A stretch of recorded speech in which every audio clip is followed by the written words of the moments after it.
Salut Jonathan, comment tu vas? Écoute, salut Thomas, je vais très bien et toi? Très très bien, donc Jonathan nous accueille en direct de l'Australie. On a un petit décalage horaire. Donc Jonathan, plus connu sous le nom de Trédosaure sur YouTube. Et là aujourd'hui sur le podcast, donc très content de t'accueillir Jonathan. On va parler d'un sujet qui moi m'intéresse très fortement et je sais que beaucoup de l'audience sont très intéressés. C'est comment optimiser un peu son DCA avec le concept d'accumulation rationnelle. Alors, vous inquiétez pas pour les débutants, on va redéfinir peut-être un petit peu tout ça. Qu'est-ce que le DCA, tout ça.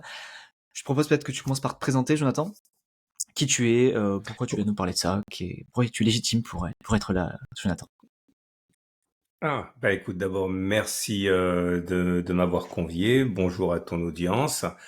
Alors, qui suis-je? Je suis donc Jonathan Smadja, alias Stradosaur sur les réseaux. Je suis trader, je suis investisseur depuis plus de 20 ans et je suis formateur depuis une quinzaine d'années. J'ai une chaîne YouTube où je produis des vidéos, j'apprends aux traders à trader, j'apprends à ceux qui investissent à investir, ceux qui veulent investir en crypto, en or, en ETF, etc. Bref, j'invente à mon petit niveau des méthodes et ensuite j'essaye de les communiquer et de convaincre de leur légitimité. Et Mhm. je fais des podcasts aussi, comme toi, et j'adore le faire comme toi. Et voilà, ça fait une petite quinzaine d'années que je fais ça. Trop bien. Ah ouais, donc t'es un dinosaure dans le secteur, donc d'où ton nom de Trédosaure, c'est ça? Et voilà, t'as tout Je compris. viens de capter là, Il y en c'est a bon, qui, j'ai il y compris en a ton qui nom, quoi, naissent tu vois. vieux. Voilà, il y en a qui naissent vieux, c'est moi. Je savais déjà que je ferais partie Des des vieux murs créateurs dans, de dans, contenu. dans 15 ans. Voilà. Alors, je sais pas si c'était Ah pour mais du coup, conjurer le sort, mais voilà. trop bien. Donc ouais, c'est intéressant parce que du coup, tu es trader et investisseur, donc je pense que c'est important de bien scinder la chose parce que, je sais pas si je te l'ai dit, mais moi je m'adresse principalement à des investisseurs long terme. Je parle pas de trading, j'en parle jamais et même je le déconseille à la majeure partie des particuliers débutants, même si voilà, je pars du principe que si tu veux être trader, tu vas me le confirmer, hein, c'est possible, mais généralement, il faut avoir une certaine formation et passer beaucoup de temps. Et voilà, les stats disent que, en tout cas, la majorité des particuliers qui se lancent perdent de l'argent. Mais j'imagine que toi, t'en fais enfin, ça en est un métier finalement. Enfin, tu as suffisamment de temps et alloué et de connaissances pour te permettre de le faire, hein. Oui, c'est ça. Alors, de toute façon, les stats ne mentent pas, hein. Les traders, dans leur grande, grande majorité, perdent de l'argent. Ce serait malhonnête de le nier, et puis surtout, ce serait naïf, parce que, encore une fois, les chiffres sont là, même ceux qui sont donnés par les courtiers eux-mêmes, hein. Maintenant, il est Mmh. vrai que c'est comme tout, à partir du moment où on met le travail, le temps, et quand je parle de travail, c'est énormément de travail, et quand je parle de temps, je parle d'années pour comprendre ce qu'est le trading. Et ça, éventuellement, un jour, tu pourras inviter pour qu'on en parle. C'est pas l'objet aujourd'hui, j'ai Mmh. compris, mais c'est une question voilà, c'est comme tout dans tous les corps de métier. Il y a des corps de métier qui sont porteurs, d'autres qui le sont pas, mais quand on est bon, on s'en sort. Et les bons traders arrivent évidemment à tirer leur épingle du jeu, parce que l'objectif, quand même, et là je fais la liaison avec l'investissement, c'est de battre le marché. Mmh. Si le marché est capable de délivrer du 7-8%, si t'es pas capable avec ton trading d'avoir au moins 50% en plus, voire 100% en plus, effectivement, c'est pas la peine. Donc il y a pas, voilà, on peut pas faire un petit peu de trading, quoi. C'est comme, on peut pas faire un petit peu de neurochirurgie, hein. Soit tu le fais Ouais, soit tu sérieusement, le fais à fond, soit ça vaut pas la peine, et il vaut mieux que tu achètes des ETF et que tu fasses de la DCA, quoi, hein. mmh. OK. Et toi, j'imagine, tu es les 2. Est-ce que tu as, par exemple, une poche d'investissement long terme sur lequel tu vas faire, je sais pas, du DCA ou du stock picking un peu classique, et une poche où tu vas faire du trading? Enfin, c'est comme ça que tu fonctionnes ou tu as vraiment full en trading? Non, non, c'est exactement comme ça que je fonctionne, Mmh. hein, parce que bon, là encore, c'est pas trop l'objet du truc, donc je vais pas te polluer avec ça, mais l'idée, c'est qu'effectivement, le trading, c'est quelque chose qui est compliqué, et t'es en situation de vulnérabilité constamment avec le trading. Et comme j'ai dit tout à l'heure, si t'es pas capable de délivrer constamment de la performance, il vaut mieux effectivement avoir des reins assez solides avec une poche d'investissement important. Et ce qui s'est passé, c'est que moi, à mesure Ça, j'en ai déjà parlé dans d'autres podcasts, mais c'est assez intéressant de le répéter. Je pense que tu peux pas, enfin moi je peux pas produire les mêmes rendements sur le même capital. C'est-à-dire que si tu prends ta calculatrice préférée et que tu fais, je dis voilà 20%, c'est pas mal pour un trader, 20% par an. Tu le fais pendant 50 ans, enfin même pas, tu le fais 10 ans sans rien retirer, tu es très très très rapidement la plus grosse fortune du monde, quoi. Mmh. Sauf que un capital de 100 000 euros, ça se traite pas et ça se gère pas comme un capital de 1 million d'euros. Et la partie Mmh. émotive, émotionnelle, psychologique prend le dessus. Ce que je suis en train de te dire, c'est qu'à titre personnel, j'ai été obligé très très vite d'écrémer mon compte de trading parce que j'arrivais pas à trader avec des Les si montants grosses sommes, ouais. trop importants. Je dormais plus, etc. Donc Oui, effectivement, tous les ans, à partir d'un certain moment, j'ai pris l'habitude d'écrémer et revenir au même capital de départ. Et cette somme, c'est la somme qui m'a servi justement à investir pour le long terme avec des ETF, etc. Et ça fait des années et des années que mon compte de capital ne grossit plus parce que je suis à mon niveau, on va dire, de confort, dans ma zone de confort. Et puis bon, clairement aussi, j'ai pas besoin maintenant à 50 ans de trader comme je le faisais il y a 10 ans. Donc je peux me permettre Mmh. également de réduire la pression que le trading implique, quoi. OK. Du coup, ce que je propose, c'est que, bah, du coup, on bifurque un peu sur la thématique de l'épisode qui va être de parler, bah, voilà, d'accumulation rationnelle et d'optimiser finalement ses achats sur, on va dire, voilà, sur des investissements à long terme. Donc déjà, est-ce qu'on peut définir rapidement, pour voilà, les plus débutants d'entre nous, qu'est-ce qu'un ETF et qu'est-ce que le DCA? Alors les ETF, je pense que la plupart des gens le savent, mais peut-être que tu l'expliques en 3 mots et surtout, qu'est-ce que le DCA pour ceux qui ne connaissent pas le terme? Ok. Alors, l'ETF, c'est un panier d'actions. C'est-à-dire qu'au lieu d'acheter une action, qu'elle soit sectorielle enfin bon, quelle que soit l'idée, une conviction, quelle que soit, on va décider d'acheter un panier d'actions. Alors, ça peut être un panier d'actions sectorielles, un panier d'actions géographiques. Au lieu de choisir, par exemple, de faire du stock picking et essayer de choisir les actions qui vont le plus performer dans le domaine technologique ou du développement durable ou en Corée du Sud, vous allez réaliser tout simplement que la plupart des gérants de fonds n'arrivent pas à battre le marché, donc autant Acheter le marché. investir sur le marché lui-même. Voilà, c'est Mmh. l'idée. Donc, encore une fois, c'est un Ce panier qu'on peut appeler, d'actions. maintenant j'appelle ça un peu l'humilité, tu vois, finalement. Quand tu prends un ETF, Totalement, t'as un peu totalement. d'humilité, tu te dis, bah, en fait, je suis conscient que, ben, 90% des pros n'arrivent pas à faire mieux que le marché. euh, Alors que c'est leur travail. Pourquoi moi, petit particulier, je ferais mieux? Alors, je dis pas qu'il faut pas forcément faire de stock picking et tout, on peut toujours avoir une poche pour s'amuser, et on peut toujours battre le marché, ça reste possible. Mais moi, j'aime bien dire que finalement, ma poche de ce que j'appelle le socle passif, ma poche de TF, c'est un peu mon côté humble en me disant, bah, en fait, voilà, il y a une partie, je suis le marché parce que je n'ai pas prétention à faire mieux, quoi. Tu as totalement raison. D'ailleurs, il y a un proverbe rigolo qu'on traîne, nous les traders, c'est que voilà, tu as deux types de traders. Tu as ceux qui ont été rendus humbles par le marché et ceux que le marché rendra humbles plus tard. Et de toute manière, ça passe par la case humilité, quoi. Et pour les investisseurs, c'est exactement pareil.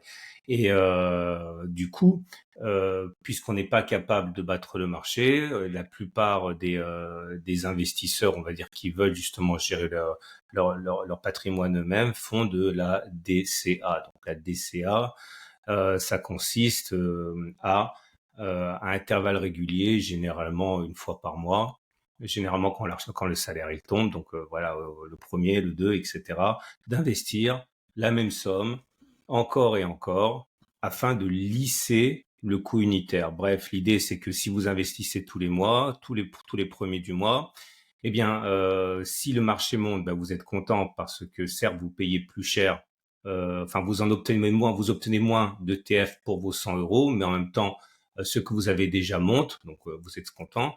Et l'autre effet, c'est que si ça baisse, alors c'est sûr que vos avoirs en valeur baissent, mais en même temps, votre 100 euros, il vous permet d'acheter plus de TF, donc vous êtes content. Donc, ouais, tout le monde est content. C'est Avec la ça, ouais, DCA, ça c'est permet ça. de, C'est d'être content tout le temps. de rendre tout le monde heureux. Ce que je disais, Voilà, non, c'est on ça, est content. c'est- ça, moi, c'est l'expression que je dis aussi, ouais. C'est que avec le DCA, t'es content tout le temps. Voilà. Si ça monte, bah, c'est cool, ton ETF il a monté, et si ça baisse, t'es content parce que tu l'achètes moins cher. Mais, Voilà.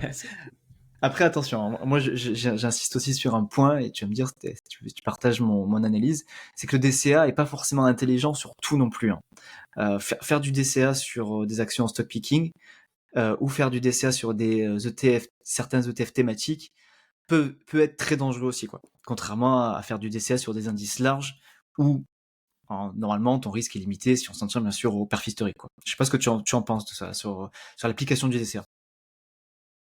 Oh, je suis totalement d'accord. D'ailleurs, l'idée, encore une fois, c'est quand on fait de la DCA, c'est qu'on veut essayer de capter la performance du marché. Dès qu'on commence à vouloir faire le malin, à essayer de battre le marché en choisissant tel secteur, etc., etc., on prend le risque de ne pas capter la performance de marché. Si on est Ou de heureux, on fait sous-performer, quoi. plus que le marché. Si on est ou de sous-performer. Donc l'idée, et ça a toujours été en fait le cœur de mon portefeuille, hein, c'est d'acheter d'un ETF monde.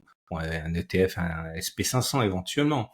Mais Mm. à titre même personnel, même si je comprends très très bien qu'on veuille le faire, je suis pas un grand fan des ETF de conviction. Et bon, c'est un peu glauque ce que je vais dire, mais si jamais il m'arrive quelque chose, j'ai toujours eu peur de transmettre à ma famille quelque chose de complexe à gérer. Par exemple, si j'avais décidé de mettre des ETF de luxe ou des ETF d'armement parce que j'y crois entre guillemets pour le court terme, j'ai pas envie que mes enfants ou ma femme se retrouvent avec ça à gérer dans la Mm. succession. Donc, je veux leur transmettre un 4x4 et Un pas une truc simple Ferrari à, ou un truc simple à scooter. gérer, quoi. Et donc, moi, ça reste très, très basique, quoi. Donc, très basique. Donc, Mm. j'essaie pas de battre le marché. Je veux capter, enfin, on va parler après de l'accumulation rationnelle, mais je veux à minima capter la performance historique des bourses mondiales. Donc, pour moi, c'est très, très simple. C'est essentiellement de l'ETF monde. Ok. Non, mais c'est intéressant ce que tu dis parce que voilà, enfin, moi je partage aussi ce que tu dis. Après, comment dire, on essaie souvent, tu vois, de compléter. Alors, moi je vois deux trucs dans les portefeuilles d'ETF. T'as soit, bon voilà, le plus passif, tu prends un ETF monde et basta, ce qui peut être une super stratégie. Toi, soit des portefeuilles où tu peux aussi reproduire l'ETF monde un peu toi. Donc tu prends un peu de S&P 500, un peu d'Europe, un peu de Japon, un peu éventuellement tu complètes avec de l'émergent pour avoir le global. Et après, tu as les ETF un peu plus, on va dire, poussés, où là, voilà, tu vas faire, soit je t'appelle ça des ETF satellites, je crois, ou les ETF de conviction. Moi, j'appelle ça des ETF thématiques ou Mhm. sectoriels, mais bref, ouais, c'est la même chose. Euh, et du coup, tu essaies de battre le marché. Et je vais juste citer un intervenant qui est venu sur mon podcast, Victor Ferry, peut-être que tu vas le connaître de nom, qui a dit une phrase que je trouve intéressante. Il a dit les ETF thématiques, c'est pour les stock pickers frustrés. Et j'ai trouvé ça Mhm. intéressant parce que il dit ça dans le sens où, en gros, tu essaies de battre le marché, mais vu que t'as pas envie ou la flemme de choisir tes actions, bah, finalement, tu vas choisir un ETF qui va essayer de battre le marché. Et voilà. Et puis, ça marche pas tout le temps, quoi. Alors, ça peut marcher, hein, si t'avais pris un ETF IA ou semi-conducteur l'année dernière, voilà, t'aurais surperformé. Après, est-ce que sur le long terme, ça marchera? Je ne sais pas. Et bref, passons sur ça. Bon, je pense que là, on a compris le principe, voilà, du DCA pour ceux qui ne connaissaient pas en tout cas. Est-ce que tu peux expliquer maintenant, bah, du coup, le concept alors je sais pas si on appelle ça du DCA rationnel ou de l'accumulation rationnelle. C'est quoi le but? Enfin, qu'est-ce que tu recherches avec ça et comment ça fonctionne? Ok, alors l'accumulation rationnelle, je vais t'expliquer. En fait, c'est le produit d'un cheminement personnel, hein. Je vais te donner la Hmm. genèse du truc parce qu'on comprendra mieux pourquoi j'en suis venu à cette méthode-là.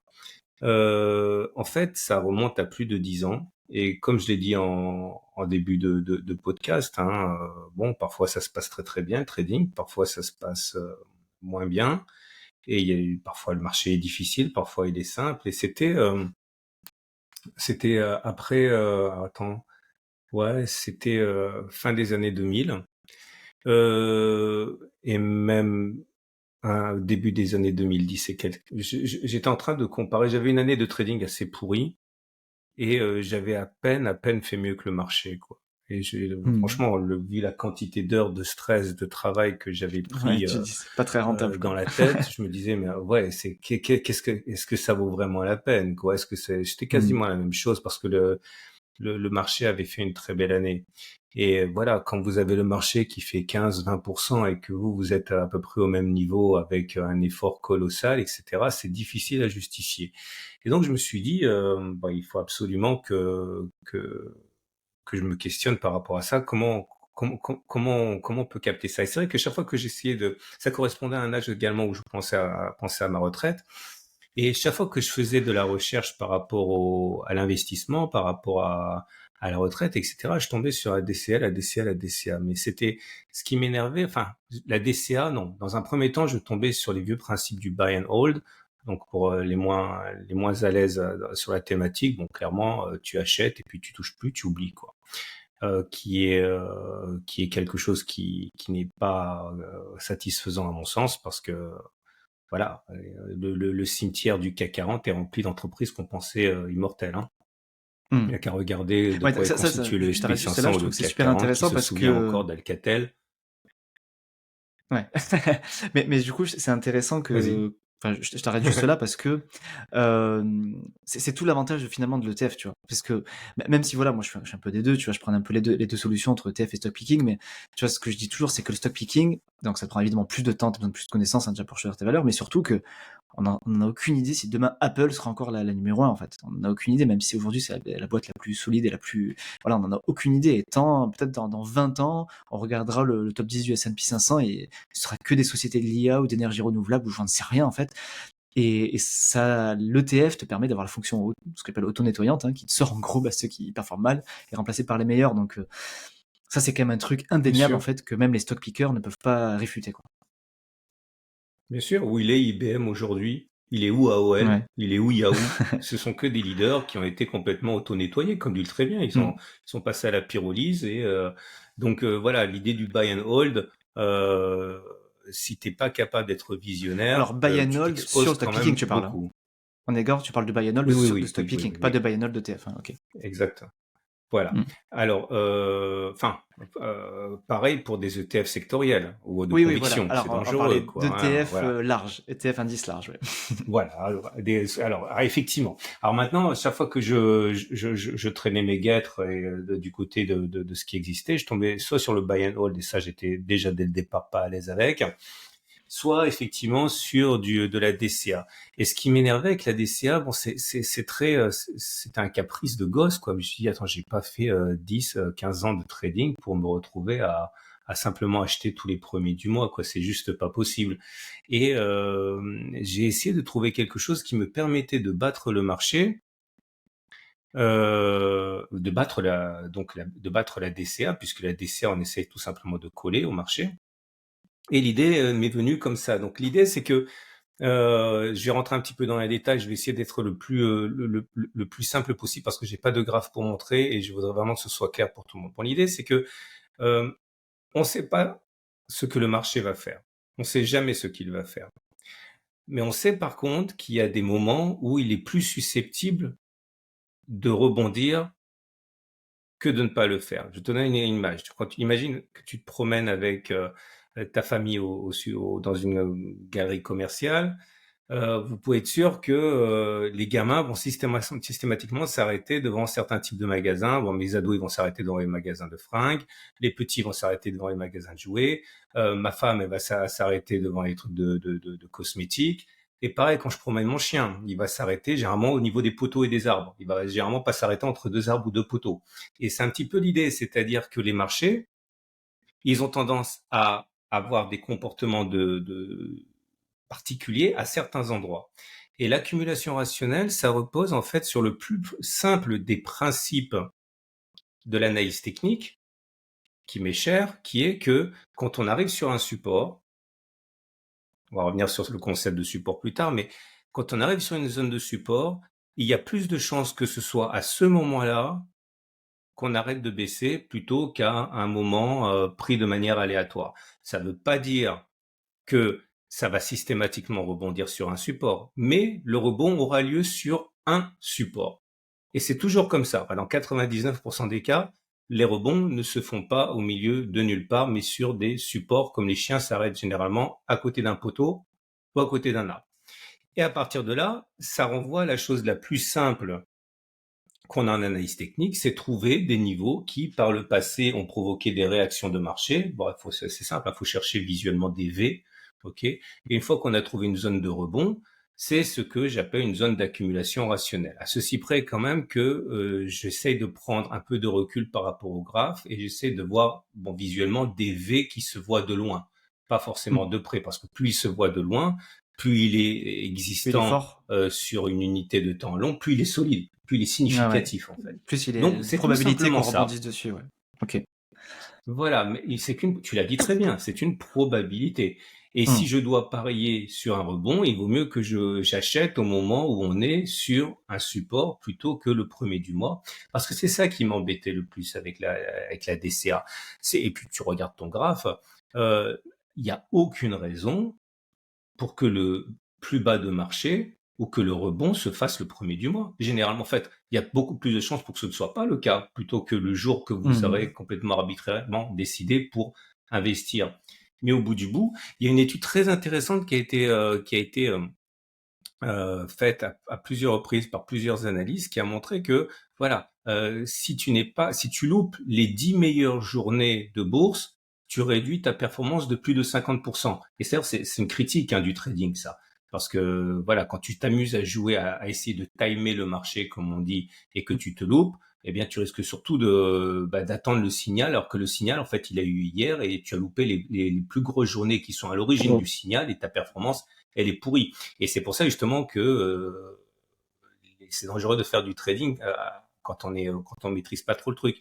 Par contre, en faisant de l'accumulation rationnelle, eh bien, on achète systématiquement sur des supports avec donc une plus grande chance de pouvoir saisir le moment où ça rebondit. Alors ça, c'est la première OK. approche. Hein. OK, non mais déjà super intéressant. Donc en gros, si je dois résumer, ce que tu as dit, alors peut-être je vais peut-être faire avec mes mots, donc peut-être je vais peut-être dire, mal, hein. Mais en gros, dire le principe de l'accumulation rationnelle, donc de faire du DCA rationnel, alors je sais pas si on peut le dire de ce terme, c'est que en gros, au lieu d'acheter bêtement tous les mois à la même somme sur le même actif, pour voilà, pour lisser son entrée et pas essayer de timer le marché, en gros, on va pas investir tous les mois, on va juste y investir à sur chaque support. Donc déjà concrètement, comment ça se fait? Est-ce que tu mets des ordres à court limité, donc c'est-à-dire que tu as un prix défini, tu dis l'ordre il passe à tel moment, ou est-ce que c'est vraiment tu surveilles les graphes et quand, enfin, de quelle manière tu l'opères déjà, on va dire pratiquement? Est-ce que c'est avec des ordres à court limité, Ah oui. ou est-ce que c'est tous les mois tu dis ok bah là je suis sur le support donc j'y vais. Ok, bonne question. Alors techniquement, c'est très très simple. Surtout quand tu décides de faire comme moi, bizarrement, alors que je fais partie de ceux qui ont beaucoup de temps. J'ai pourtant un nombre très limité d'ETF. Donc moi, on va dire que 80% de mes ETF dans mon portefeuille d'ETF, je l'ai dit, hein, c'est des ETF monde. Donc j'ai pas besoin de mettre des ordres parce que je suis devant tout le temps. Mais l'idée c'est ça, c'est que quand tous les mois en fait, tous les premiers du mois, je vais non pas investir 100 euros, 200 euros, 1000 euros, mais je vais épargner, je vais mettre de côté 100 euros, 200 euros ou 1000 euros. Et si on n'est pas au mois de janvier arrivé sur une zone de support ou une zone d'accumulation rationnelle, eh bien le mois de février, j'aurai 200 euros à mobiliser lorsqu'on y sera. Et le mois de mars, si c'est toujours pas le cas, j'aurai 300 euros. Et l'idée, encore une fois, c'est que, bon, après, il y a des petites variantes sur lesquelles je vais revenir, mais pour répondre à ta question, l'idée, c'est que techniquement, contrairement à la DCA, tous les mois, à date fixe, j'épargne une certaine somme, mais celle-ci sera Hmm. investie et mobilisée uniquement lorsque, au cours du mois, on sera revenu sur un support. Alors, bien sûr, il y a plein de questions qui vont fuser dans la tête de Et dans tes la mienne auditeurs. aussi. Attends, oui, mais attends, voilà, qu'est-ce qui se passe si pendant 6 mois, comme maintenant, ou 4 mois, comme maintenant, on ne fait que monter? Ok? Hmm. Et Par je exemple, vais c'était répondre une à des cette questions que j'allais te question poser. parce que c'est légitime, et naturellement, c'est Ouais. légitime. Mais dans l'immédiat, ce qu'il faut comprendre, c'est que visuellement, c'est vraiment à la portée d'un gamin de 10 ans. Ok, vous prenez votre graphe, vous prenez votre ETF préféré, on va dire que vous avez jeté votre dévolu sur un ETF monde des 3-4 ETF sectoriels, voilà, l'eau, les semi-conducteurs, etc., etc. Tous les mois, vous repérez la zone de support la plus proche sur laquelle vous êtes prêt à investir, ok, si jamais les cours descendent. Et vous n'avez plus qu'à regarder éventuellement tous les soirs, mais ça vous prend littéralement 20 secondes de regarder vos graphes. Mais voilà, quand vous avez repéré sur votre graphe les zones, c'est quand on veut simplement surveiller, c'est quelques secondes par graphe. Et puis quand on y est, bah, le lendemain, dire ok, c'est bon, on y est, j'achète. Et on ne cherche pas, encore une fois, à faire plus compliqué que ça. Alors maintenant, évidemment, la question c'est que se passe-t-il lorsque on n'est pas revenu sur un support? Et l'exemple qu'on a actuellement est très intéressant puisque c'est vrai que le SP500 et le TF Monde, j'invite les auditeurs à le regarder, bah, ça fait voilà, des mois et des mois qu'ils montent. Alors, de deux choses l'une. Un, il y a ce qu'on appelle en analyse technique la règle du changement de polarité. Ok.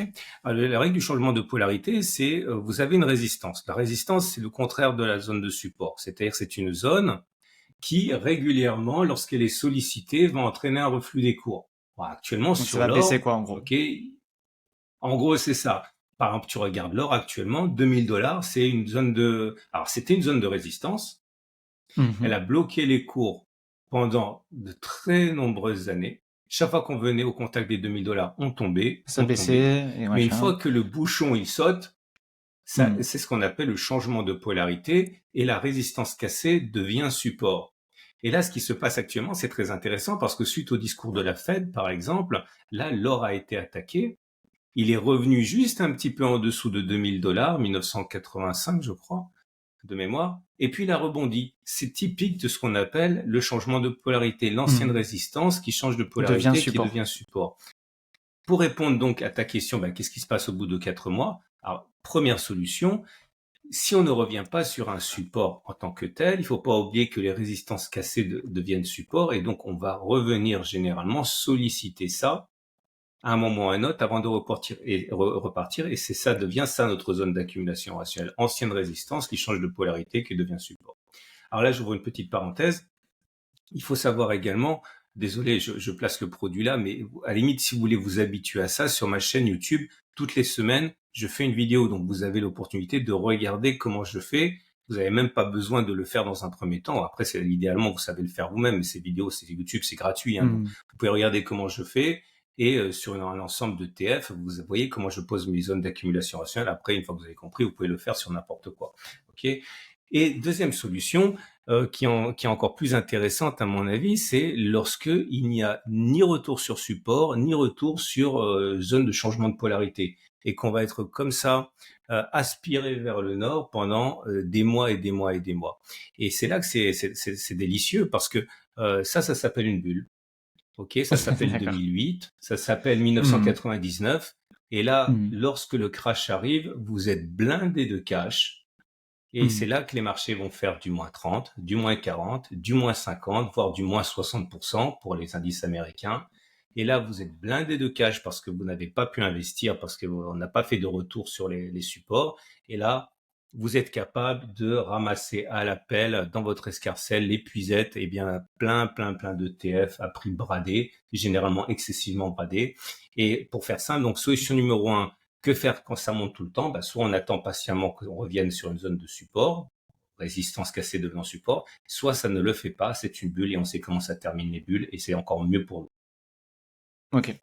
Alors, moi j'ai quand même quelques remarques sur ce que tu dis. Enfin, tu vas confirmer ce que je vais t'annoncer, mais c'est quand même réservé à des gens qui, je pense, ont un peu le temps aussi, tu vois? Un peu le temps et l'envie de s'y intéresser parce que moi, enfin, je te dis ça parce que j'ai dans les gens que j'accompagne, moi, en mission de conseil ou même sur ce que je préconise dans le podcast, moi, je suis sûr pour de la gestion passive pure et dure. La plupart de mes auditeurs, voilà, ils ont envie de s'investir ils ont envie d'investir en bourse, mais ils ont pas forcément le temps ni les connaissances, voilà, d'aller sur des sports. Donc, heu, est-ce que tu penses que pour ce type de profil, qui peut être mes auditeurs, pas tous, hein, peut-être, le DCA classique reste quand même une bonne solution? Ah bah faut être clair, le rapport gain-temps, DCA, il n'y a pas mieux, hein. Ok, il n'y a pas Ouais, le mieux. DCA classique. C'est-à-dire que rien. Ah oui, la DCA classique, il n'y a rien de mieux. En fait, si on recontextualise, moi j'étais super énervé de pas pouvoir battre le marché avec la Mmh. DCA et j'ai cherché une façon de battre le marché parce que il faut savoir quelque chose. En fait, il faut savoir deux choses. Un, un support, encore une fois, c'est un V. Ok. Mmh. Donc, il vaut mieux acheter sur un mauvais support que pas acheter sur un support du tout le premier du mois. C'est-à-dire que si Mmh. vous achetez sur un support et que ça le casse et qu'on va plus bas, bah, tant pis, c'est comme ça. De toute manière, vous serez pas plus mal loti qu'en DCA. et vaut mieux Mmh. acheter sur un support que entre deux eaux comme ça, en espérant que ça rebondisse au milieu de nulle part parce qu'on est le premier du mois, quoi.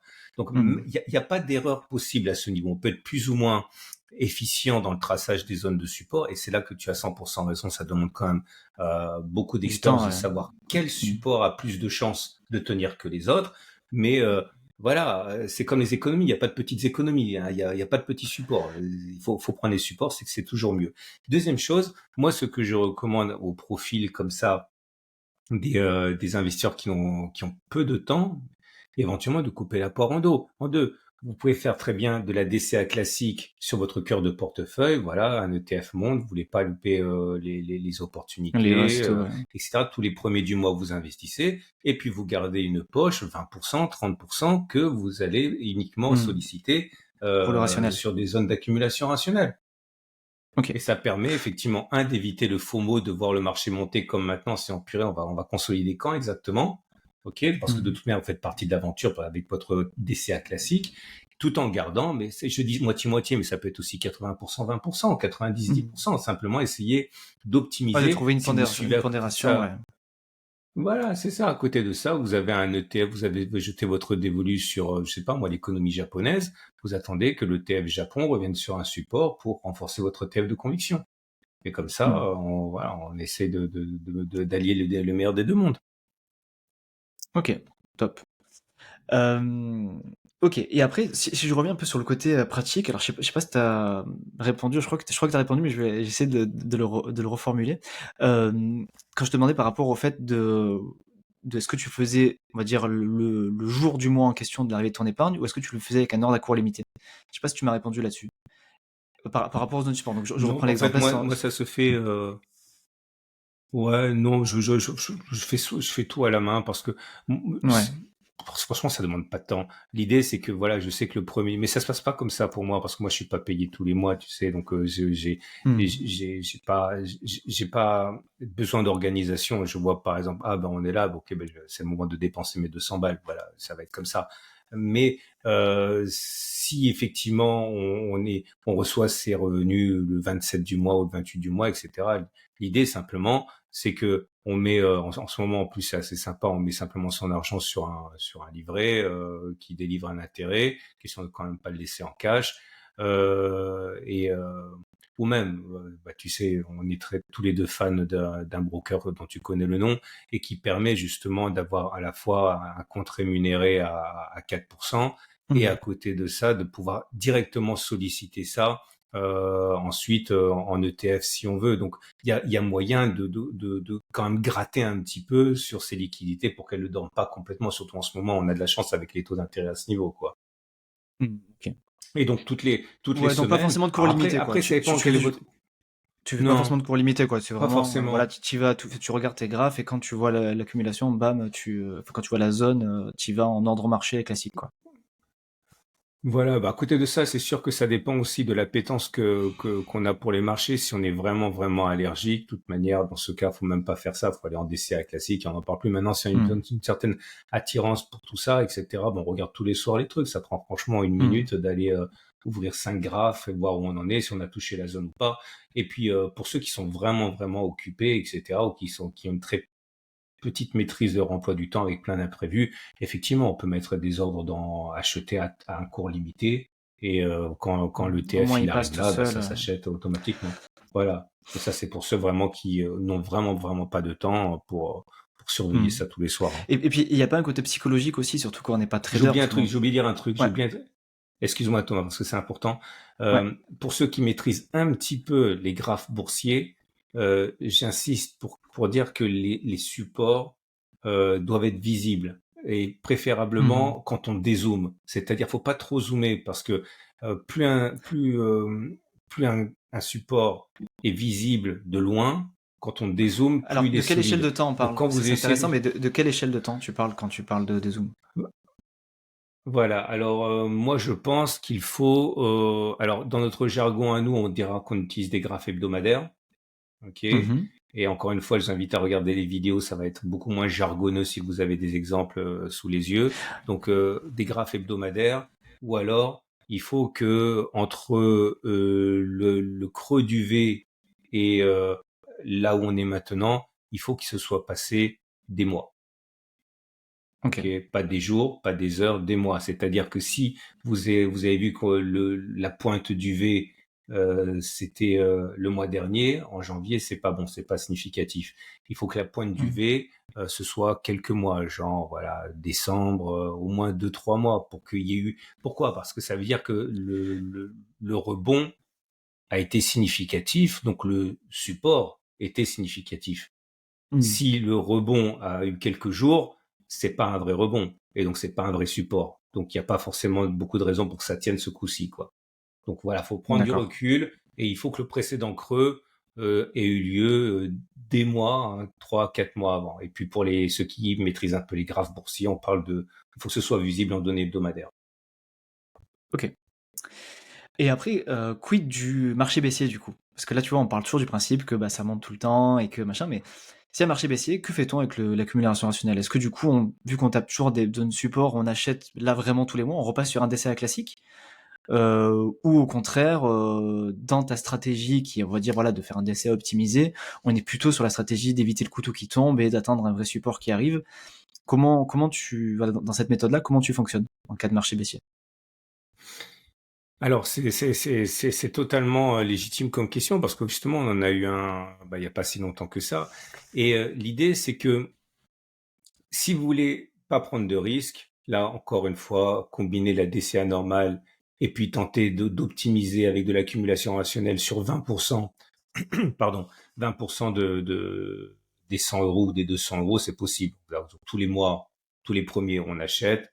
Voilà. Le problème, c'est que quand ça baisse, ok, ça baisse très très vite. Il y a un dicton que tu connais bien, hein, on monte par l'escalier, on descend par la fenêtre, hein, en bourse, hein. Et l'idée, c'est que L'idée, l'idée, c'est que on va pas s'arrêter entre deux zones, ça c'est sûr. C'est historiquement quand on regarde ce qui s'est passé en 2008, en Covid, en 2001, etc. On prend appui sur des zones de support, c'est-à-dire pas entre deux niveaux, pas entre deux étages. Si on arrête de tomber, généralement c'est sur un étage, pas entre deux, quoi.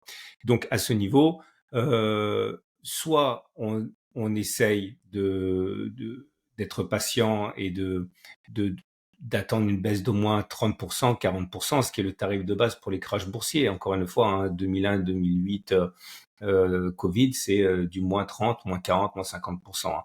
Donc, on peut essayer d'acheter tous les supports, ok, un petit peu. C'est-à-dire que si vous avez mis 300 euros de côté parce que vous n'avez pas accumulé depuis 3 mois, vous pouvez dire voilà, là j'investirai 50, là j'investirai 50, là j'investirai 50, etc. Bon, après, on faut avoir un petit peu de chance. Et c'est pour ça que si on veut vraiment limiter la chance, on peut mettre l'essentiel en DCA classique encore une fois, quoi, hein.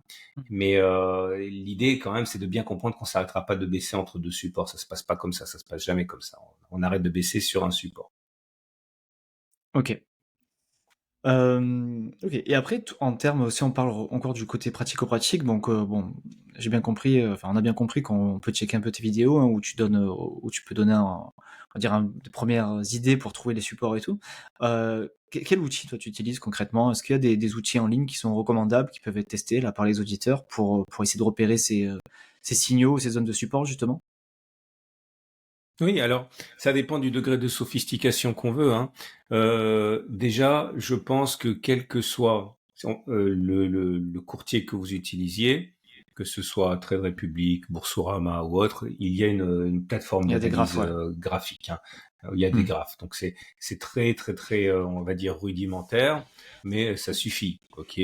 Donc, même si vous êtes vraiment pas branché analyse technique, vous prenez une courbe normale, c'est pas la peine d'aller chercher des chandeliers japonais, etc. Et ça, vous prenez une courbe normale, Mmh. vous dézoomez, ok, et vous allez trouver tout de suite quand la courbe elle fait un V, c'est un support.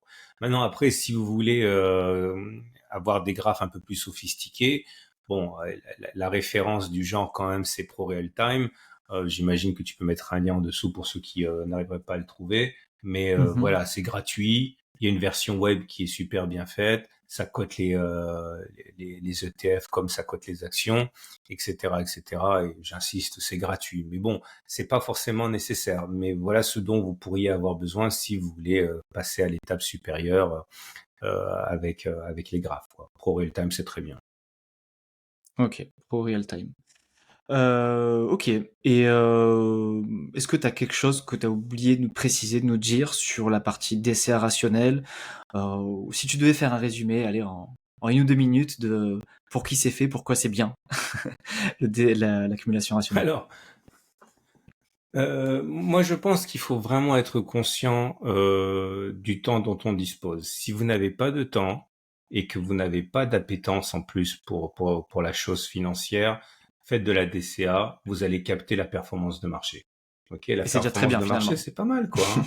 Et c'est Et c'est déjà c'est très déjà très très bien. bien. Ok, allez, c'est ça. Donc franchement, il y a pas de honte à ne pas aimer ça. Il n'y a pas de honte à pas Mmh. avoir le temps de faire Oui, ça. pas Donc avoir le faites de temps la surtout DCA. pas avoir le temps ni l'intérêt pour ça, parce Surtout qu'il y a un peu ça, il y a une côté un ni côté l'intérêt. intérêt, bien sûr. Mmh. Bien sûr, bien sûr. Donc il y a aucun problème avec ça, hein.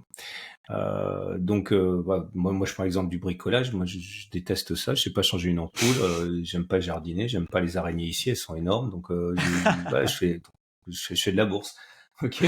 Donc mais j'ai aucun intérêt pour ça. Et je m'en fiche qu'on m'explique comment placer, faire du placo. Ça m'intéresse pas, quoi. Mmh. Donc je peux tout à fait comprendre que les gens n'aiment pas ça. Donc, faites de la DCA, vous captez la performance de marché, c'est très bien. Et encore une fois, je répète, et tu le sais très bien, que 90% des gérants de fonds ne battent pas le marché. Ok, une fois qu'on Mmh. inclut les frais. Maintenant, si vous voulez essayer de battre le marché avec très très très peu de temps, eh bien, on peut effectivement utiliser ces espèces de supports. Il faut surtout dédramatiser Ouais, la le peur terme de mal support. tracer un support Bah, c'est voilà, ça parce moi que que voilà, j'allais, et si, c'était ma question d'après, tu vois? Alors je vais te laisser terminer, après je vais te creuser un peu là-dessus, ouais. ouais, parce que l'idée, c'est que même si vous avez mal identifié un support, ok, et que ce support ne tient pas et qu'il est cassé, eh T'achèteras bien, toujours moins cher finalement que, quand c'est au plus haut, quoi. ouais, exactement, Mmh. voilà, exactement. Et pour ceux qui veulent vraiment, vraiment y aller, mais petit à petit, j'ai beaucoup de gens qui font de l'accumulation rationnelle, mais sur une petite partie, de leur allocation totale. Donc voilà, 80% ou 60% en DCA classique. Et puis, faut surtout pas louper le train du cœur de portefeuille. Il faut vraiment pas louper Mmh. le train de l'ETF Monde ou le SP 500. Mais Ouais, des après, gros indices effectivement, sur larges, les quoi. ETF de conviction, voilà, il faut pas louper ça parce que voilà. Mais après, mettre une chouillette sur des ETF de conviction d'accumulation rationnelle, voilà, même si vous tracez mal Mmh. votre support, ça peut pas vous faire de mal, quoi. Alors du coup, j'en reviens à ma question. Comment on trace un support, tu vois? Moi je me enfin, je pense que mes Voilà. auditeurs enfin, très, très peu font du trading ou ont essayé ou sachent ce que c'est un support. Moi, j'ai des connaissances, mais vraiment très, très limitées, hein. Moi, en trading, je connais vraiment pas grand-chose. Je connais les termes que tu as dit, mais franchement, pour un support, moi, je le fais au doigt mouillé, quoi. Moi, je regarde sur un graphe et comme tu dis, je regarde les V, je regarde là où ça rebondit, mais est-ce qu'il y a une autre façon de faire mieux que juste regarder des V en dézoomant? Ouais. Comment on trace un support concrètement, tu vois? C'est pour, si tu peux nous donner Écoute, le cours du trading pour les grands débutants en 2 minutes, quoi. alors vraiment, ce qu'il faut comprendre, c'est que n'en déplaise aux plus fans des fans d'analyse technique, l'analyse technique, ça fonctionne essentiellement à cause des prophéties autoréalisées. Ok. Mmh. Ça veut dire que, encore une fois, n'en déplaise aux plus ultra, les supports, ça fonctionne parce que tout le monde va voir ce support et tout le monde va acheter au même moment. C'est des prophéties Mmh. autoréalisées. Ok. Ouais, si tout le monde Donc te ça dit veut ça, dire c'est que ça va que se faire, quoi. il C'est ça? exactement. C'est exactement. Mmh. Donc, il faut pas essayer d'être plus malin. Essayer de repérer quelque chose qui se voit comme le nez au milieu de la figure, et il y a autant plus de chances que ce soit efficace. Ok. Donc, ça veut dire que si vous vous posez une question, c'est que c'est pas un support. Mmh. Ok. Si vous posez pas de questions et que ça se voit, c'est un support. Et il a d'autant plus de chances d'être respecté. Et si vous voulez vraiment pousser le vice encore plus loin, regardez ce qui s'est passé historiquement. Prenez un graphe. Si vous commencez à trouver un peu de goût à la chose, regardez un graphe. Regardez quand on a rebondi les précédentes fois. Regardez si avant que l'on rebondisse, on n'avait pas déjà rebondi par le passé. Dans ce cas, vous Mmh. voyez, vous êtes face à un support qui a fonctionné. Regardez les caractéristiques de ce support qui s'est révélé efficace par la suite, etc., etc. Et dédramatisons surtout l'erreur, parce que je pense pas que ça puisse être pire qu'investir le premier du mois, quoi. Il n'y a aucune Ouais. raison pour que les rebonds aient lieu le premier ou le 15 ou le 18, Mmh. quoi. C'est. Donc il faut vraiment Oui, dédramatiser la chose. ça d'ailleurs, je suis curieux d'avoir ton avis. J'ai des fois j'ai des abonnés qui me posent la question sur c'est quoi le meilleur jour pour faire du DCA statistiquement sur les études. Alors j'avais essayé de trouver l'info et j'avais fait des recherches et tout. Et j'avais lu comme quoi peut-être ça devait être vers le 14, 15, enfin bref, vers le milieu de mois. Moi, à titre perso, j'ai essayé de faire des tests plutôt fin de mois parce que je m'étais dit oui, mais si je le fais en début de mois, en fait, t'as tout le monde qui le fait en début de mois parce que tout le monde reçoit son salaire, donc ça peut être le bon moment. Donc je vais plutôt faire en fin de mois. Puis finalement, je me suis rendu compte qu'en fait, ça avait rien à voir et que plein de fois, j'investissais au plus haut aussi en fin de mois. Donc du coup, comment est-ce que toi, t'as un avis là-dessus? Est-ce que t'as des, je sais pas, des études peut-être plus consolidées ou un jour qui a priori serait meilleur? Alors bien sûr, là, on sort du DCA rationnel, on est plus sur le DCA classique. Est-ce que tu as un avis là-dessus ou au contraire, entre guillemets, c'est des conneries et il faut pas forcément viser un jour, quoi.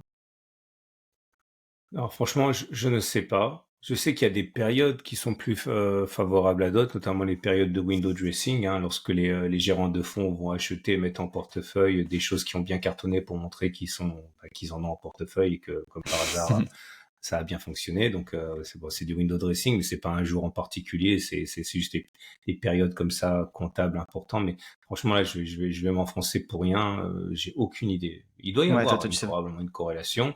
Et effectivement, tu dois être dans le vrai quand tu dis la date généralement où on fait de la DCA.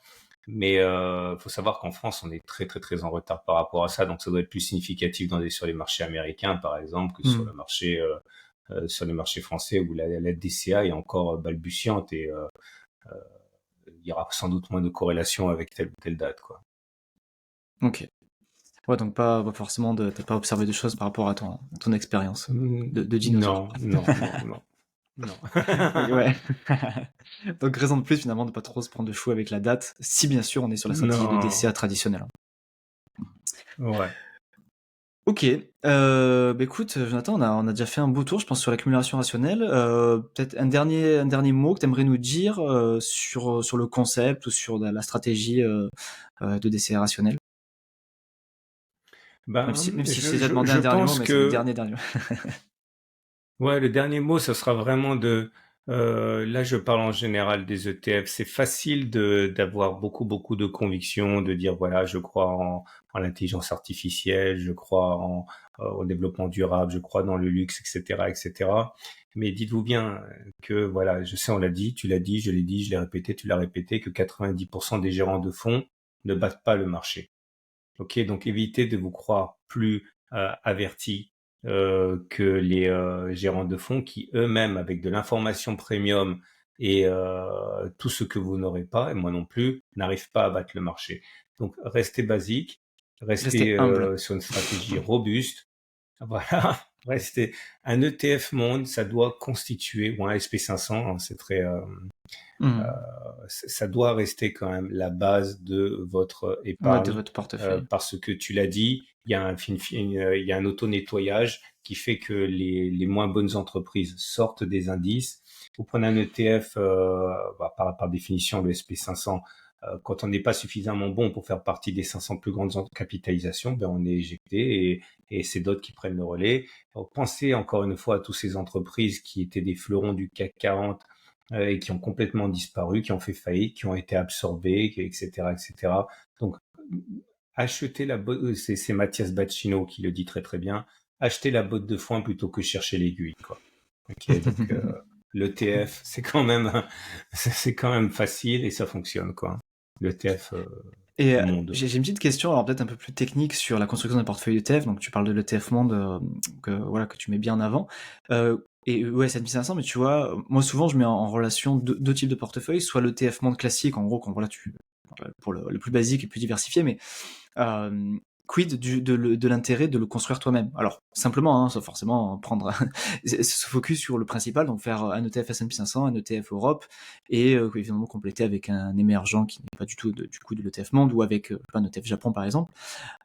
Vu qu'a priori, du coup, on diminue quand même les frais, hein, parce que sur un ETF Monde, alors là je parle du PEA pour le coup, l'ETF Monde du PEA il est à peu près à 0,38, et sur les ETF, on va dire, plus restreints comme S&P 500 Europe, ils sont à 0,15, 0,20.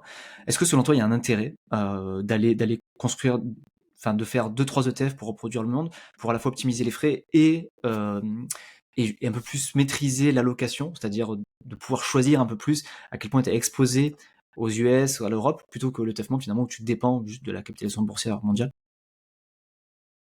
Voilà, c'est intéressant comme question. Mais en fait, tu as deux dimensions. Tu as effectivement la dimension frais et puis tout le reste.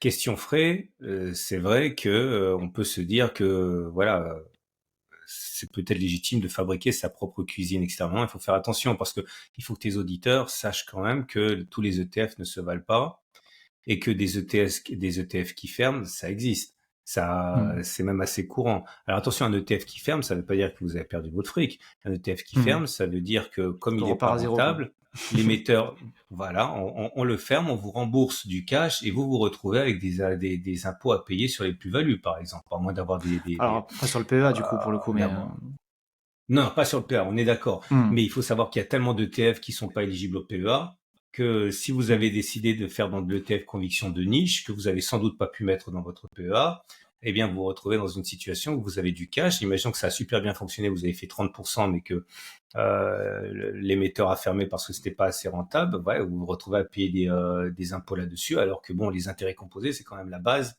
mmh, de la stratégie d'investissement en ETF, quoi. Donc, faut faire très très très attention à ça. Donc oui, si on maîtrise super bien, mais là, ça renvoie à la dimension du temps. Il faut avoir le temps, il faut avoir le goût d'aller chercher des produits qui sont économiques, mais qui sont en même temps avec des émetteurs qui sont fiables et qui ont un encours qui laisse permettre de penser qu'il sera encore là dans 5 ans. Parce qu'il y a plein de TF de niche, encore une fois, qui ont surperformé, mais qui vont être fermés quand même parce que pas rentables pour l'émetteur. Alors que quand vous partez sur un ETF monde, vous êtes à l'abri de ce genre de choses, quoi. C'est des alors là, paquebots, ça je parlais ferme pas pas, quoi. forcément je mettais pas forcément en opposition l'ETF monde vs l'ETF de conviction, hein. Je parlais vraiment plus d'une stratégie, voilà, de TF indiciel, voilà, qui est le cœur du portefeuille, que plutôt que prendre un seul ETF monde, PEA, qui est l'un des plus connus, hein, qui est le CW8, hein, pour pas le citer parce que c'est un des plus connus, enfin c'est le plus connu, et qui voilà, qui a 0,38 de frais. Est-ce que selon toi, tu vois, il y a intérêt de, au lieu de prendre celui-là, de prendre un S&P 500, un Eurostock 600, pour, tu vois, optimiser les frais et gérer peut-être un peu plus la pondération. Sans Ouais, intégrer d'accord. Ben, le côté conviction, quoi. d'accord, donc effectivement, et répliquer le SP500, quoi, en faisant... ouais, ouais, tout à fait. Moi, je pense que si on a le temps et le goût de le faire, pourquoi pas, absolument, hein. Maintenant, encore une Mmh. fois, faites attention, regardez quand même un minimum, même si on parle de gros ETF avec des gros encours, avec des gros émetteurs, n'allez pas forcément au moins cher, ok, Mmh. mais si vous avez le temps et le goût, ouais, je vois rien qui puisse euh, empêcher de le faire. C'est totalement vrai, quoi. Ouais. Ok. Bon. Merci beaucoup, Jonathan, en tout cas pour tout. Est-ce que, alors, je t'ai pas demandé en off, mais est-ce que toi t'es à l'aise avec le fait de partager ton portefeuille? Alors pas les montants, mais toi ta stratégie, ou tu préfères que ça reste privé? Au moins la stratégie ETF, hein, je parle. Est-ce que t'es ok avec ça ou pas? Ah, écoute, franchement, je suis un très mauvais exemple. Franchement, j'ai presque honte de le dire, mais ça tombe sous le sens avec tout ce que j'ai dit avant. Moi, j'ai 85% de TF Monde et 15% d'émergents. C'est tout ce que j'ai. Ok. Non mais Pourquoi? Encore une fois, parce que si jamais il m'arrive quelque chose, je veux pas que ma famille se retrouve à gérer des ETF de conviction, etc. Donc, sinon tu déjà, fais je comme suis pas Warren calé en Buffett, hein. fondamentaux. Tu fais comme Warren Buffett, hein. Tu lui dis sur ton testament, t'écris tu mets tout sur la S&P 500 en cas de souci, quoi. Parce que c'est ce Oui, qu'il a voilà, dit, c'est ça. Et il a dit à sa femme. En gros, tu t'emmerdes pas, tu mets tout sur la S&P 500 et t'enlèves tout le stock picking machin, et au moins t'es sûr que tu auras la paire du marché, quoi. Tu peux faire ça, ouais, en hein. même temps, c'est juste avant qu'ils leur disent petit fumier, 98% va aux œuvres de charité. Toi, de toute manière, t'auras quasiment rien, donc c'est pas ton C'est ça. problème. Sur ce qui Il a reste, en tout quasiment cas. rien laissé à ses gosses. Voilà. Avec le reste, tu iras au McDo. Hein. Je suis C'est actionnaire. ça. Ouais, Mais non, mais du bon, coup, l'idée, encore une fois, c'est c'est super intéressant, je trouve ouais, que vas-y. le partage de ton portefeuille, parce que t'es un gars qui a quand même, voilà, je suis désolé si j'insiste là-dessus, t'es un dinosaure de l'investissement, t'es trader, mais t'as ton socle passif. Et toi, avec toute l'expérience que t'as l'humilité de nous dire, bah, en fait, mon portefeuille, c'est 80% monde, enfin 85 monde et 15% émergent, quoi. Donc, c'est-à-dire, tu te limites au strict minimum pour couvrir l'économie mondiale sans essayer de faire mieux. Et tu sais, ça me fait penser à je sais pas si tu dois connaître, tu sais, l'effet de Dunning-Kruger. Je sais pas si tu vois c'est quoi cette courbe-là, Mhm. Ouais. qui dit au Mhm. début, bah, en fait, tu te crois expert et tout, mais ton niveau de connaissance, il est pourri. Après, bah, du coup, t'as la phase de, je sais pas, de consolidation, et puis la phase d'humilité, où au final, tu reviens aux bases. Et tu sais, on pourrait mettre dans cette phase de croissance, bah, tous les ETF de conviction, stock picking, machin, enfin, plein de stratégies small cap, biotech, ou je ne sais rien. Puis finalement, après, t'as la phase de descente et la phase d'humilité qui est, en fait, tu reviens à la base, qui est un ETF monde, S&P 500 et indice large. Et puis en fait, voilà, j'ai, comment dire, j'ai le j'ai l'humilité de dire qu'en fait, bon, ok, bah, après 15 ans d'expérience, je sais que j'arrive pas à faire mieux, ben voilà, je suis le marché. Oui, alors là, pour vraiment enfoncer le clou et en caricaturant un petit peu, il y en a qui vont jusqu'à dire, attends, je vais même pas faire de l'ETF monde, moi je vais faire du SP500. Pourquoi? Parce que tout simplement, si tu regardes historiquement ce qui se passe depuis des décennies, le SP500 bat le TF monde. ETF Bon, monde, ouais. actuellement, on voit bien que le SP500 est sur des records, alors que les émergents sont toujours aux Ouais, il abois, stagne quoi. depuis pas mal Et d'années, donc ouais. certains disent, voilà, ils disent le SP500, de toute façon, c'est tellement mondialisé qu'effectivement, ils sont sur le marché. Vous prenez les grosses entreprises américaines, évidemment, elles sont ouvertes à la consommation chinoise, etc. Ils sont présents partout. Donc, en ayant des ETF SP500, de toute manière, vous êtes exposé au monde entier, y compris les émergents. Et donc, Hmm. certains disent que Indirectement, c'est mais même ouais. pas la peine d'aller chercher de l'ETF monde, hein. Ah ouais, Hmm. voilà. Ok, super intéressant. Non mais je trouvais que le partage de ton portefeuille, tu vois, il est super intéressant parce que t'as beau être, Ah, c'est voilà, délirant, avec tes quoi. expériences. Pourtant, c'est pas pour mais encore une fois, dans mon format vidéo, je passe en revue. J'ai 150 ETF et je parle au moins de 40, enfin allez, au minimum de Hmm. 30 ETF par vidéo. Mais moi, j'en ai deux. Non, parce que enfin, tu réponds aux questions finalement des abonnés, mais enfin, voilà, tu t'adaptes à ton audience, mais c'est super intéressant d'avoir le tien. Et je te cache pas que même moi, de plus en plus, je m'approche de ta stratégie. Parce que pareil, moi, je propose plein de portefeuilles de TF avec du smart beta, des thématiques, du sectoriel et tout, pour donner des exemples et tout, des pondérations, tout ça. Et moi aussi, j'ai des thématiques, j'ai du sectoriel, voilà, j'ai un peu tous les ETF. Mais en fait, plus ça va, et plus en fait, je me dis, mais en fait, non. Je vais travailler sur mon humilité et repasser sur juste les gros indices et basta, tu vois. J'ai pas encore franchi cette étape, hein. Je te cache pas que j'ai encore des ETF, voilà. J'ai encore des ETF thématiques, Je voilà, te des donne 5 convictions, des ans. machins et tout. Je te Voilà. donne 5 ans et t'as plus que d'un ETF SP 500. C'est ça. Et j'exclus pas y arriver, tu vois. J'exclus pas y arriver parce que plus j'en apprends, plus je fais des podcasts, plus j'ai des invités, plus je me forme, plus bah voilà, plus je grandis et plus je prends de l'expérience et plus je deviens humble en fait sur le sujet. Bref. Ok, merci Je beaucoup te dis, c'est Jonathan. ce dicton. Il y a ceux qui ont été humiliés par le marché et ceux qui vont être humiliés par le marché. Il y a que deux types de traders. Ouais. Merci beaucoup en tout cas Jonathan, c'est super intéressant. Petit mot de la fin. Alors pour ta promo à toi, pour le coup, où c'est qu'on te retrouve, comment on veut faire si on veut suivre tes vidéos, connaître les zones de support que toi tu identifies. Enfin bref, et te suivre au sens large du terme. Bah, moi, je suis présent sur les réseaux sociaux, mais pour être sûr de pas louper la vidéo des ETF et des zones d'accumulation rationnelle, c'est ma chaîne YouTube, Tradosor. Donc, voilà, j'ai sur cette, alors c'est important parce que sur cette chaîne YouTube, vous allez avoir les vidéos une fois par semaine, tous les samedis. Donc ça tombe bien, hein. Il y en a une qui est sortie il y a Mhm. 2 jours, enfin hier, pardon. Et tous les samedis, c'est mis à jour. Vous la retrouverez sur la chaîne YouTube. Et dans l'onglet communauté de la chaîne YouTube, je fais des analyses régulières d'ETF de conviction. Je dis voilà, si vous voulez par exemple l'intelligence artificielle, faut attendre là, etc. dans des cas concrets. Parce que dans la vidéo, je ne parle que des ETF qui sont actuellement en zone d'accumulation rationnelle, alors Mhm. que dans les communautés de la chaîne YouTube, je réponds à des demandes, je dis non, c'est pas le bon moment, etc. La zone d'accumulation rationnelle est plus bas. Mhm. Donc voilà, les vidéos et l'onglet communauté de la chaîne YouTube. Trop bien. On ira checker ça. Je mettrai le lien en description bien sûr pour qu'on aille checker ça. Et bah, écoute, merci beaucoup Jonathan pour ton temps et on est content qu'on ait réussi à se caler ce créneau malgré le décalage horaire. C'est un vrai plaisir. Merci beaucoup de m'avoir invité et avec plaisir. C'était un vrai plaisir de répondre à tes questions.